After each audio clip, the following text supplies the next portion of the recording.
Recently, Democratic senators introduced bills for the elimination of middle class income taxes. While these don't have any chance of passing right now, they are attempts to shape the conversation about tax reform before the 2028 presidential election. And while some tax cuts for the middle class sound nice, these bills would do more harm than good to the progressive movement. So let's dive into it and speak up now, before they become the Democratic Party's official position on tax reform. Hi, my name's Jeff Jordan. I'm an expert in social change psychology, which happens to be at the core of every tax reform debate. More and more people are finally understanding the consequences of 50 years of bad tax policy, like how it's led to ridiculous wealth inequality and how dangerous that is. Now, the thing about tax reform is that it's very complicated politically. Taxes affect every person in business, and politicians will hear from every interest group trying to prevent the very thing this country needs: a comprehensive increase on taxes on the rich. So we can't waste precious time and political capital on tax reform that is not going to have a meaningful impact on wealth inequality. That's why these two Democratic tax cut proposals are the wrong solution. The first proposal is the Working Americans Tax Cut Act by Senator Chris Van Hollen. It uses a $46,000 cost of living exemption to eliminate income taxes for most workers. It's paid for by increasing income taxes on those making over $1 million. The second is Senator Cory Booker's Keep Your Pay Act, which triples the standard deduction to $37,500 for individuals and at least partially funded by raising corporate taxes and closing some loopholes. Both would result in $0 in federal income taxes for approximately 60% of workers. That means only the top 40% would pay all income taxes in the US. Now you may be thinking, most people get an income tax eliminated. We tax the rich a little more. Isn't that what progressives want? Not quite. The problem with wealth inequality is not just that billionaires are not paying enough in taxes. It's that the size of the inequality creates a dangerous power imbalance where a small number of citizens have more power than entire states. Billionaires are creating private space programs, robot armies, and surveillance systems, all with billions of dollars that have never been taxed. Progressive tax reform must make an impact on this power imbalance by taxing the trillions of untaxed wealth that these billionaires have. And a small increase in upper-level income taxes is not going to cut it. The other problem with these proposals is that they would create a country of taxpayers and non-payers. Think about all those arguments Republicans have used over the years about the moochers on the system or people who don't deserve some form of government assistance because they didn't pay taxes for whatever reason. These straw men currently represent a tiny percentage of people, but have been used to reduce or restrict government benefits and services over and over again. Now imagine what they would say if 60% of Americans didn't pay any income taxes. This would create two classes of citizens, and those who pay taxes would resent those who didn't. They would want to restrict government services more and more. They would say those who didn't pay taxes don't deserve those services. And some of the non-taxpayers in the 60% would agree with them too. So you would see more and more private parks, private schools, private roads, private airports. The services for the non-payers would continue to deteriorate as payers argued the taxes shouldn't be used for the moochers. This would accelerate tax cuts to make government services the bare minimum for survival and move us more and more towards a libertarian dystopia. The thing about taxes is that they have a powerful psychological effect on people. When you pay into something even a little, you feel entitled for better shared services. You engage democratically to improve your local community and care about how your tax dollars are spent. Paying taxes reinforces a collectivist worldview where we're all in it together for the benefit of all of us. Now, I'm not saying the middle class doesn't need help. It does. And there's great ways to do it, like bringing back the 2021 child tax credit that cut child poverty in half.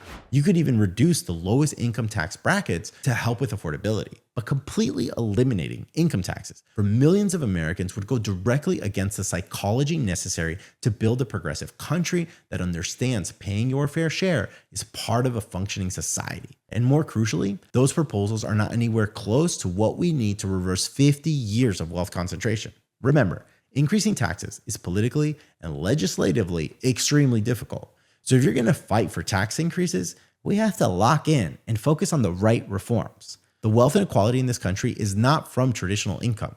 It is from untaxed or undertaxed investments. So we need to focus progressive tax reform on that, not tax cuts. And how we need to do it is actually pretty straightforward. We need 3 reforms: capital gains, stock buybacks, and a mark-to-market tax. First, Eliminate special treatment for capital gains. Capital gains is the money the rich make off of their investments, stocks, real estate, business profits. This is income. It's real money that they put in their pockets, but the IRS doesn't treat it like income. Capital gains get a special lower tax rate and are not subject to Social Security, Medicare, or payroll taxes. So while 92% of the middle class's income comes from fully taxed wages, the top 1% get half or more of their income from capital gains at these lower tax rates. It makes no sense. Eliminate capital gains. All income is the same, so all income should be taxed the same. Second, ban stock buybacks. This is when a corporation uses its profits to buy its own shares to boost its stock prices. Before 1982, these were extremely rare because they looked a lot like market manipulation, mainly because they are market manipulation. But Reagan's FEC chairman decided they weren't, created a rule allowing them, and since then, trillions of dollars of corporate profits have been used to artificially raise stock prices to help CEOs hit their bonuses while dodging taxes. Before this, corporations would focus on paying dividends, which distributes profits to shareholders. When this happened, shareholders would pay taxes on those dividends. But when it's a buyback, the share price is raised, making the shareholders wealthier without having to pay taxes on that increase in wealth. By banning stock buybacks, we shift corporate profits back towards taxable dividends, or even better, encourage them to spend that money on research and development or paying their workers more. So if a CEO wanted to increase the share price to hit some bonus level, they'd have to actually make the company better, not just play tricks on Wall Street that sidestep taxes. Finally, the third reform is implementing a mark-to-market tax. This is the holy grail and by far the hardest to pass. But if the progressive movement is going to fight to tax the rich, this is the tax we need the most. The reason that the 0.01% have been able to accumulate so much wealth while paying less than you in taxes is because they keep their wealth in stocks and don't have to pay until they sell them. But the thing is, they don't plan to ever sell them. They just use them to get cheap loans and never have to pay taxes at all.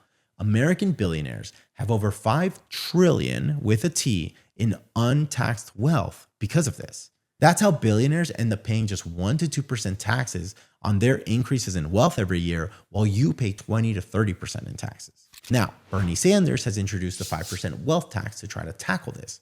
And that would be huge, except that it's unlikely to survive a legal challenge. Our Constitution treats wealth tax differently than an income tax, and we would likely need a constitutional amendment to make a wealth tax possible. A mark-to-market tax, on the other hand, has a much stronger chance of surviving a court challenge, and it's already been introduced by Senator Ron Wyden.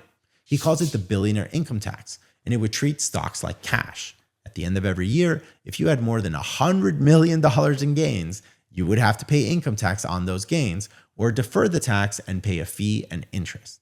Personally, I think this threshold should be a bit lower, but it's a start and would treat billions in wealth increases every year as income.